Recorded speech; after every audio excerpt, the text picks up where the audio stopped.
বন্ধুরা আমি আগের ভিডিওতে কইছিলাম এখনো আবারও কইতেছি এই বছরের রানীর বাজার পূজার থিমগুলা না দুর্গা পূজার জাস্ট দেখার মতো থিম হইব। প্রত্যেকটা পূজা কুমড়ি কিন্তু পূজা নিয়ে খুবই আগ্রহ। আর আজকে বন্ধুরা আমি এই বছর রানীর বাজার আপনজন সংঘ ক্লাবে, আর এখানে কিন্তু আজকে খুঁটি পূজা সম্পূর্ণ হয়। তো এই বছর তারা থিমটা কি রাখছে এটা তার থেকে জানি না ক্লাব সদস্যরা থেকে। আর তার আগে কইতেছি রানীর বাজার থেকে যারা স্পেশালি আমার ভিডিওটা দেখো তোমরা উদ্দেশ্য কইতেছি তোমরা অবশ্যই ভিডিওটা শেয়ার করো যেন সমস্ত ত্রিপুরাবাসী জানতে পারে রানীর বাজারে এবার পূজা কমিটিগুলো এত এক্সাইটেড পূজা নিয়ে সবাই যাতে জানতে পারে যেরকম আমরা আগরতলা ভিড় করি পূজা দেখার জন্য, এইরকম যাদের রানীর বাজারও এবার ভিড় হয় পূজা দেখার জন্য।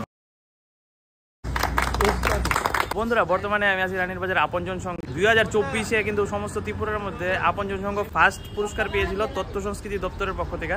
তো এবছরে তারা থিমটা একটু জানিয়ে নেব। আর আজকে কিন্তু তারা খুঁটি পূজা সম্পূর্ণ করছে। আজকে কিন্তু আপনজন সংঘ ক্লাবের খুঁটি পূজা সম্পূর্ণ করে। আর এখানে যে ক্লাব সদস্য আছে তাদের থেকে জানিয়ে নেব এই বছরে 2025-এ যে থিমটা।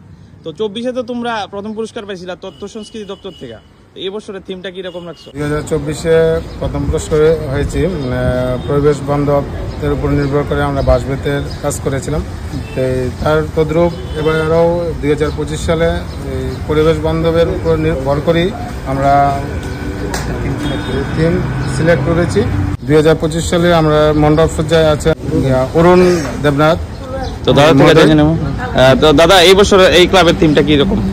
নমস্কার।